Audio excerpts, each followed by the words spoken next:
بسم اللہ الرحمن الرحیم۔ السلام علیکم ورحمۃ اللہ وبرکاتہ۔ میل جول اور ملاقات کے 50 نہایت ضروری آداب۔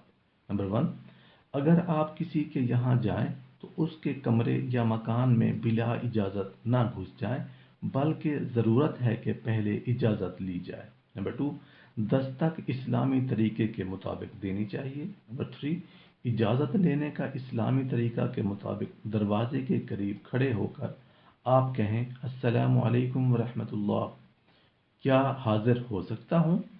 نمبر 4، اگر جواب نہ آئے تو دوسری تیسری مرتبہ آپ اسی طرح سلام کیجئے گا۔ پھر آپ سمجھ لیجئے کہ اس وقت ملاقات کا موقع نہیں ہے، کوئی عذر ہے، لہذا واپس ہو جانے اور برا ہرگز نہ مانیے گا۔ نمبر 5، اجازت لیتے وقت آپ آڑ میں کھڑے ہوں، ایسی جگہ نہ کھڑے ہوں کہ اندر سے سامنا ہو، البتہ صاحب مکان جن سے اجازت لینی ہے وہ سامنے ہوں تو آپ سلام کریں اور حاضر ہونے کی اجازت لے لیں۔ نمبر 6، اندر جھانکنا معیوب ہے کہ حضور کریم صلی اللہ علیہ وآلہ وسلم نے اس کی سخت ممانعت فرمائی ہے۔ نمبر 7، ملنے پر صاحب خانہ کو مجبور نہیں کرنا چاہیے۔ نمبر 8، خود اپنے مکان میں بھی سلام کر کے اور پکار کے جاؤ، گھر میں پہنچ کر گھر کے آدمیوں کو سلام کرنا چاہیے۔ نمبر 9، اگر اندر سے پوچھا جائے کون، تو اپنا پورا نام بتائیں، یہ نہ کہیں میں، اندر والا کیا جانے گا میں کون ہے۔ نمبر 10، نبی کریم صلی اللہ علیہ وآلہ وسلم نے ایک صحابی کو ہدایت فرمائی کہ ناغہ کر کے ملنے جایا کرو، اس سے محبت بڑھے گی۔ نمبر 11، کھانے یا ناشتہ کے وقت کسی کے پاس نہ جایا کریں، اگر کسی ضرورت سے ایسے وقت جانا پڑے تو فارغ ہو کر جائیے۔ اگر فراغ کا موقع نہ ملا تو آپ جھوٹ نہ بولیے کہ میں فارغ ہو چکا ہوں۔ نبی کریم صلی اللہ علیہ وآلہ وسلم نے فرمایا کہ جھوٹ اور بھوک مت جمع کرو، البتہ کسی اور صورت سے معذرت کر دو۔ نمبر 12، اگر کسی دوسرے شہر میں کسی کے یہاں جانا ہو تو پہلے سے اطلاع کر دیجیے۔ نبی کریم صلی اللہ علیہ وآلہ وسلم نے رات کو کسی کے یہاں پہنچنے سے سختی سے ممانعت فرمائی ہے، یہاں تک کہ بلا اطلاع رات کو اپنے گھر میں پہنچنے کی اجازت بھی نہیں ہے۔ نمبر 13، جب آپ اندر داخل ہوں تو سلام کریں، مصافحہ یا معانقہ کے لیے آگے بڑھنا صاحب مکان کا کام ہے۔ اگر وہ آگے نہیں بڑھتا یا کسی کام میں مصروف ہے تو آپ اس کی مصروفیت میں خلل نہ ڈالیں۔ نمبر 14، مجلس درس یا مجلس واعظ میں داخل ہوں یا مسجد میں جائیں جہاں لوگ نوافل تسبیح وغیرہ پڑھ رہے ہوں، مشغول ہوں تو آپ سلام نہ کریں، اگر کسی کو مخاطب دیکھیں تو بے شک آہستہ سے سلام کر لیجیے۔ نمبر 15، اندر داخل ہو کر سب سے بڑھیا جگہ نہ بیٹھنے، صاحب مکان کی نشست پر نہ بیٹھیں، معمولی جگہ پر بیٹھ جائیے، یہ کام مالک مکان ہے کہ آپ کو خود اپنی جگہ پر بٹھائے یا آپ کے بیٹھنے کے لیے مناسب جگہ تجویز کرے۔ نمبر 16، اگر آپ کو کھانے کی کوئی چیز پیش کی جائے تو کسی کے آگے نہ بڑھائیں۔ قرآن پاک میں مردوں عورتوں کو ہدایت ہے کہ نظر نیچے رکھیں، اس حکم پر ہر جگہ عمل کیجیے، کسی کے یہاں پہنچ کر ہر طرف نظر نہ دوڑائیے۔ نمبر 18، نبی کریم صلی اللہ علیہ وآلہ وسلم نے ہر موقع پر متانت، سنجیدگی کی ہدایت فرمائی ہے۔ کسی کے یہاں جائیں تو گفتگو میں نرمی ہونی چاہیے، انداز میں سنجیدگی ہو، بلا اجازت کسی چیز کو مت چھیڑیے، للچائی نگاہوں سے بھی نہ دیکھیے گا۔ نمبر 19، زیادہ دیر نہ بیٹھیے، بات بھی لمبی نہ کیجیے، جب کام ہو جائے تو فوراً اجازت لے لیجیے۔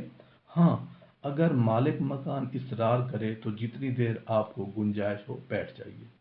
نمبر 20، بچوں کی تربیت اسلامی طریقے پر ہونی چاہیے تاکہ شروع سے ہی ان باتوں کی عادت پڑ جائے۔ 21، کسی کے پاس جائے تو سلام سے یا روبرو بیٹھنے سے غرض کی اس طرح کہ آپ کو آنے کی خبر کر دیں، اور بغیر اطلاع کے آڑ میں ایسی جگہ مت بیٹھیے کہ اس کو تمہارے آنے کی خبر ہی نہ ہو، کیونکہ شاید وہ کوئی اور ایسی بات کرنا چاہے جس پر تم کو مطلع نہ کرنا چاہتا ہو۔